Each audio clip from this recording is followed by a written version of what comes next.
First of all, I just want to say I really appreciate all the supports I've received. It really helped me for the past few days. I realized that there will always be people who want to take advantage of you, your work, your relationship, and whatever. They do that for their own gain while disregarding how it's going to affect the others. But there are also good people who will support you and really try to understand you and learn about you. Those are the people I want to remember having, and I wish there are people like that in your life as well. Hi, this is Eric from Cafe Watercolor. So the last Sunday is Mother's Day.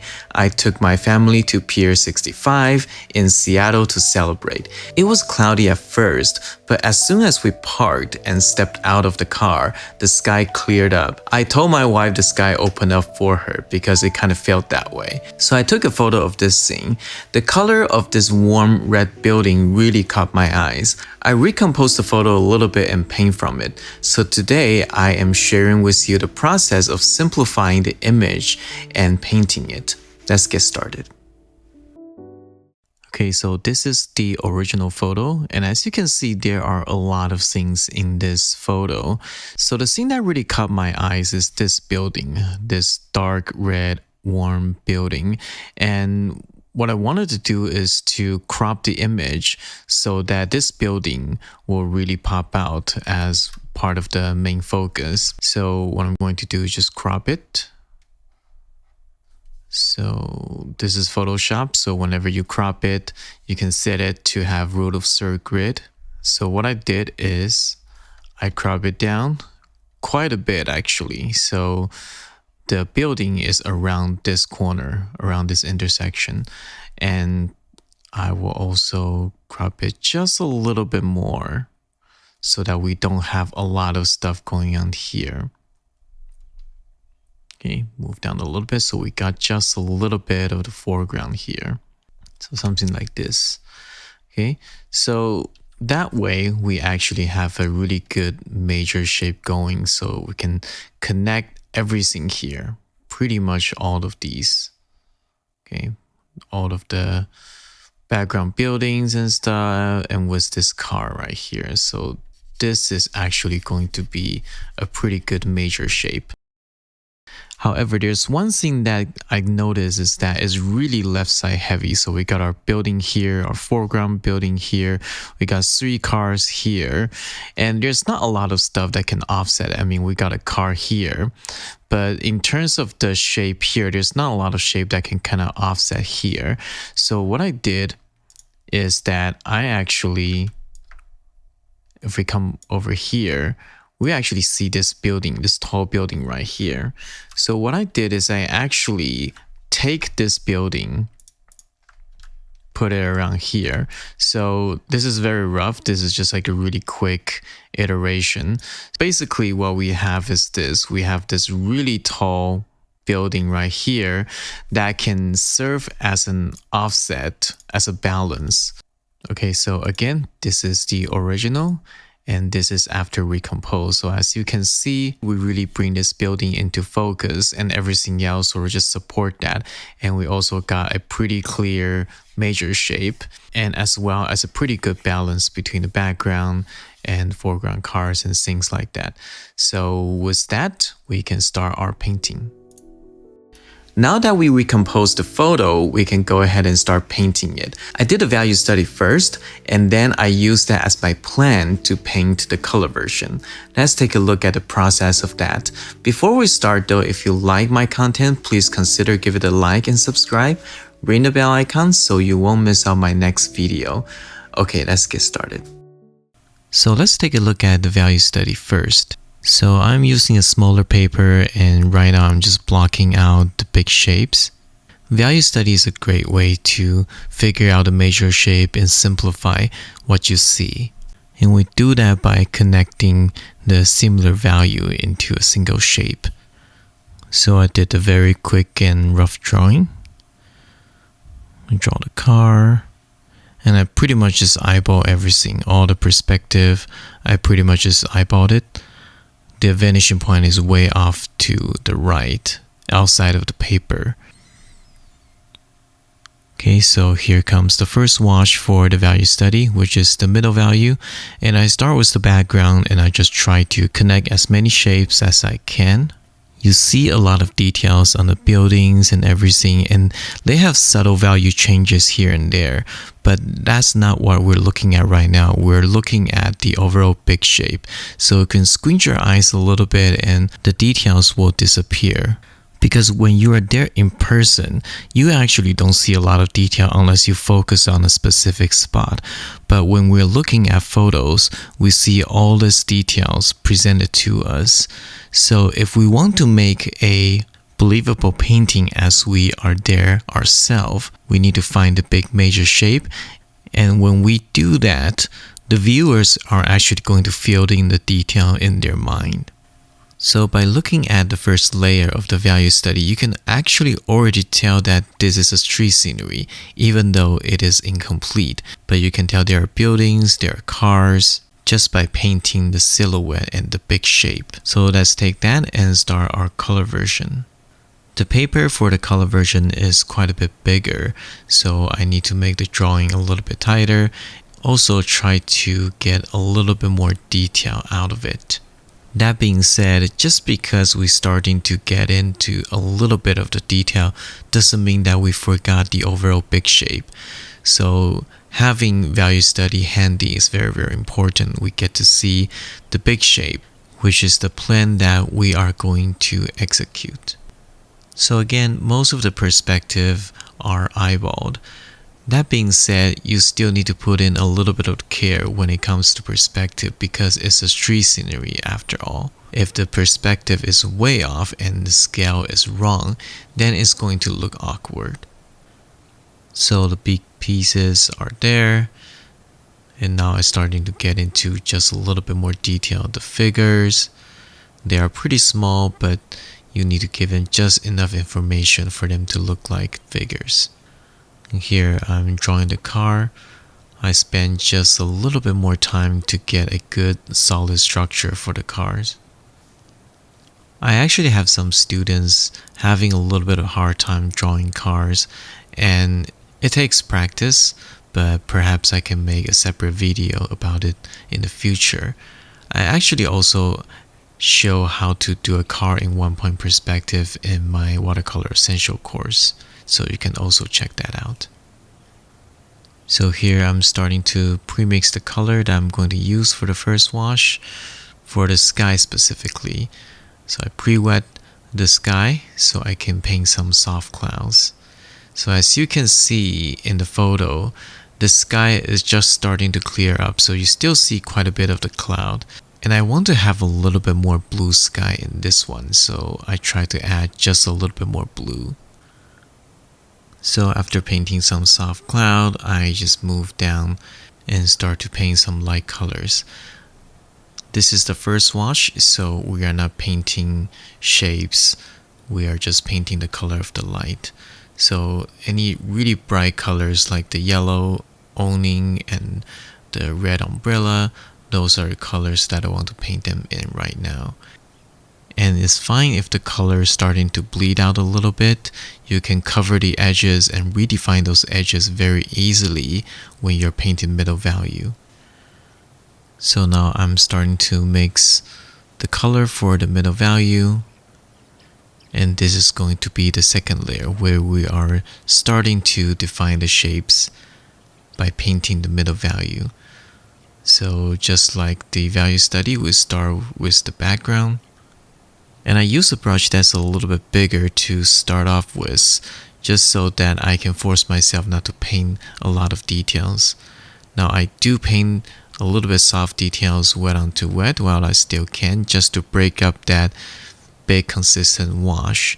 But if you squint your eyes, those details pretty much disappear. Paint a little bit of the background car, and then we continue our middle value. We continue this shape. I change the color while I'm painting, so from this light cool gray from the background, I connect to the trees that are warmer greens. And now we're painting this red building. this warm red building. And again, keep in mind that we are painting the middle value, so we can paint the dark side a little bit darker in our next wash. So I try to have that connect to the cast shadow on the awning, and also paint a little bit of the dark value ahead of the time for the tree. So here I am painting the wall, and I didn't really make the writing, the mining landing writing legible because I have a pretty bad handwriting, so I'm not going to try to paint out each letters correctly. Just treat it as another visual element, then you should be good. Continue the shape down. And now we can use the middle value and start to cut around the light. So the yellow awning and the figures, I'll try to be a little bit extra careful when I paint around those. So this part can be a little bit tiring because we are trying to cover a lot of areas. This is one big shape, and painting this huge shape is not the easiest thing, and we need to also change the color in between. But after doing painting like these a few times, I noticed that you don't have to try to connect everything while it is still wet. Some of the areas, like the red building, is actually dry, and I can paint the shape around it, and I can actually touch the shape without risking it creating cauliflower edges. So as long as you know what stage of wetness you are on, you can paint and change the way you work accordingly. Painting the car right here. It's a black car, so even the light side of the black car is still pretty dark. So I can just paint that in. And the white car next to it, the middle value is actually the dark side of that white car. So it's quite interesting that the local color of the object actually changes the value quite a bit. And I moved the car behind this two foreground car a little bit back, so that we create just a little bit more space in between without them getting too crowded. And here is the first two wash of the color version, and we can put it next to the value study and see how we do. So the big major shape is in. Next step will be painting the darker shapes. So back to the value study, and now I'm starting to paint the darker shape. So the purpose of the darker shape is really to start to separate the shapes and the structures inside of the major shape. So it still belongs to the major shape for the most part, but with the darker value, you get to identify the individual elements a little bit better. So you can already starting to see the cars and everything, and also starting to give some darker details inside of the building. So those details really going to help things to be more separated, and we can start to get the sense of lighting a lot better as well. So the dark side of the reddish building, and now we can start to feel the direction of the light a lot better. So as you can see, by adding some of the dark shape, we can define things a lot better, and things are more clear, and it starts to look more finished. It's important to understand that the darks are the secondary and minor shape that builds on top of your major shape, which is your middle value. So it's very important to get that major shape down first before you move on to the darker shapes and details. So we come back to the color version, and I start to go into the figures and give them just a little bit more details. The most important thing about those little figures are their cast shadows.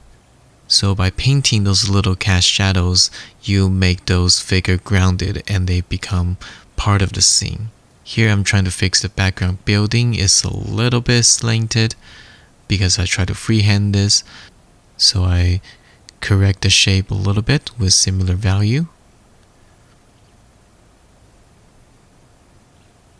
And I try to paint a little bit of trees and whatnot in the background.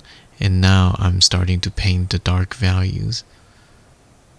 So the shadow underneath the roof and the dark side of the reddish building. So it's very important to understand that the reddish building, the light side is actually the middle value, while the dark side is the dark value. So I said this before, just because something is hidden with the light doesn't mean that it is light value. Depends on the local color of the object. Sometimes it can be middle value. Adding a little bit of details for the window, and you can start to see the red building is taking form. And underneath the awning is a lot darker as well, because of the shadow and because of the depths. So I try not to fill up everything. I try to leave just a little bit of the breathing space here and there, just some tiny little specks, just so that it doesn't look too stiff. Carefully paint around the figures.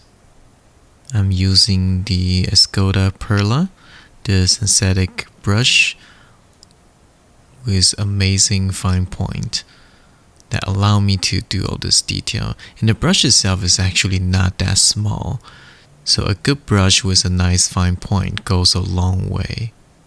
So after painting for a couple of years, I find myself using less and less brush. My go-to brush is just pretty much 4 brushes, 2 Escoda Ultimo, 1 Escoda Versatile, and 1 Escoda Perla. So you actually don't need 20 brushes, you just need a few ones that you really know how to use that really serves you well. So after adding the darks, the buildings are a lot more defined. So the shapes are still all connected together. We didn't lose the major shape, but adding the dark enhances it, and adding the darks define them a little bit more. We got good secondary and even minor shapes now, just to complete this painting. I find this way of working, the color come out cleaner and brighter, which is something is definitely helpful when you're painting a sunny scenery like these. You want the light to feel bright and vibrant. So now I'm starting to paint some minor shapes, some detail shapes for the car, just to define them just a little bit more. The front grille, the tire, and the dark contact shadow. And once I get those in, the cars start to look much more defined. And just overall we start to see a lot more form in them.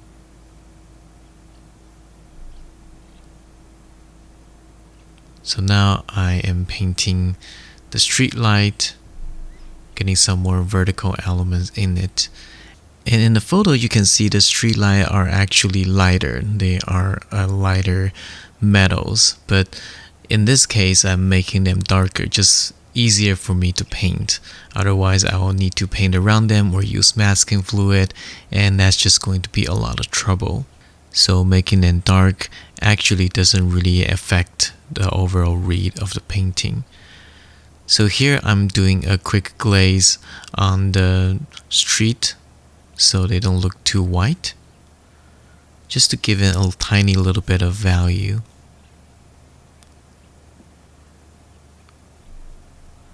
And I come back in with white gouache to paint some of the light, get some of the detail back. Here I'm also using a white gouache to paint that sign back. So we are almost at the end. So I'm doing a glaze in the buildings on the left, just to establish a little bit more depth, and as well as making the light on the red building pops even more. So also connect that dark shape to the black car. And here is the finished painting. So as you can see, the painting itself is actually quite simple compared to the original photo. I simplify a lot of the details, especially in the background. So hopefully this is a simple but effective painting. So there are sunny days in Seattle after all. I hope you enjoyed this video. You can watch more video here. If you're new here, you can click here to sign up and get my Fast Track Watercolor PDF guide and some bonus videos. I'm Eric from Cafe Watercolor. See you next time.